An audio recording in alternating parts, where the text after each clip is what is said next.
if you are planting a food forest so that you can feed your family blueberries and strawberries and apples and pears and all these wonderful fruits, it's important that you remember that you need to plant so that there's something always available. So whenever that toddler or kid that you have, or even yourself, gets the munchies and you want to have some snacks, you can go straight out to your food forest and there's something there for you.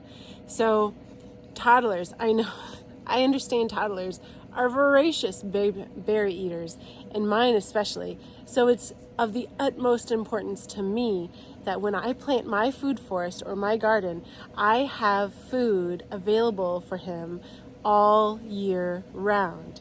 And obviously we're not going to get anything that's like berry related in the winter, especially since we're in zone 6 here.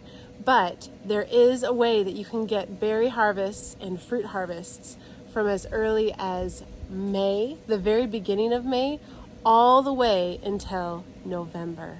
This video is going to tell you all about how to make sure that you're planning and what varieties you want to plant in order to get that harvest continuously throughout our growing season. So throughout this video, I'm going to be reading off this wonderful product that I have here.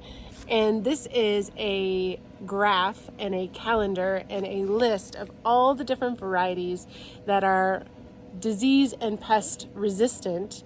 They're hardier and they're good for zones 5 through 7, but they could stretch beyond that. These are varieties of plants that will give you a continuous harvest throughout the whole year. So, or at least throughout the whole growing season, right? This shows you where to buy them, what to buy, when they're going to bloom, when they're going to fruit, and it shows you in a way that you can make sure that you're getting something from every category, or at least for every time zone during the spring through the late fall, so that you can have a continuous harvest.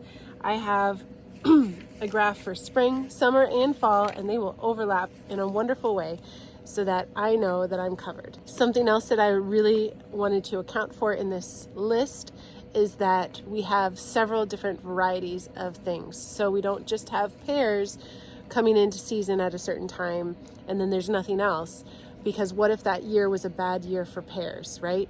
We want to have a guaranteed something to eat every season, every part of the season, and not have any gaps.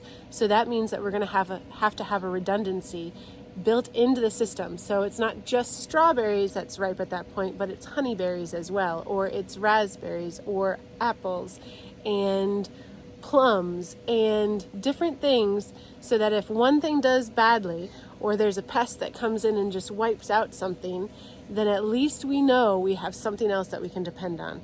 So this is going to give us guaranteed harvest, guaranteed food for the entire early spring through late fall. So I put a lot of time and effort into making this list, just because I wanted it for myself as well, because this is a really handy thing to have. I want to make sure that I have all of these growing in my garden as well. But I have it available for you guys. It's free. All you have to do is click the link below, enter your email, and I'll send it to you. And I won't be spamming you with emails. I promise I won't be selling your email to anybody. And it's just my way to get this download to you in the easiest way possible. I've tried a few different things and this is the easiest way. So enter your email down below and then I will email this list to you, and it's free. A lot of times with my videos like this, I'll have a members only version and then I'll have a free version. Well, this is the members only version. This is the fully expanded, everything that you need to know about it. Lots and lots of info, lots and lots of varieties, lots and lots of redundancy in it. And it's going out to everybody who wants it for free. So this is a way so I can kind of show you the value of, if you want to become a member, what you would be getting for every video if you are a member. And then even if you decide you don't want to become a member, you can still have this for free. So this is just my gift to you this time. I hope you guys enjoy it. If there's anything that you guys think that I should be adding to these things, please let me know. I am very open to suggestions, and I want to make these things as valuable to you as possible. So if you see on my list right here, honeyberry in the very beginning of May is going to be the first thing that can bloom and have a fruit on it. early May is when it's going to be fruiting. It'll be blooming way before that. But honeyberry, and there's specific varieties on here that are specifically good for pest and disease resistancy. But these are Aurora, Berry Blue, and Bluebell. Service berries are going to come right after that. So service berries are one of my favorite berries. It's kind of like a mix between a honeyberry and a raspberry, or a blueberry. A blueberry and a raspberry. And so service berries like the Regent Saskatoon, the Autumn Brilliance, those are going to be really great. And then strawberries are going to come very quickly after that. And these are our June bearing strawberries, but we also have an earlier set of varieties here. So we've got the Early Glow, and then the Clancy, and then white pineberry is also in there. And the pine berries are amazing. They're white strawberries and they taste a little bit like pineapple. They're delicious. I love the pine berries. And then a little bit later into spring, now we're hitting the first or second week of June. We've got blueberries, which is the Duke and the North Country. And then in the early weeks of June, mid-June to late June, we've also got apples like Lodi. Isn't that crazy? You think apples, you think later in the year, you think like harvest time, right? Fall. But it's not always that way. There's a lot of different varieties out there. So here's our summer timeline.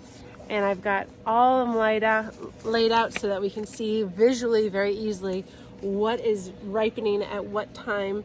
And so we've got now in the beginning, so this is week 3 of June, so we're overlapping, right? So week 3 of June, we've got the black raspberry.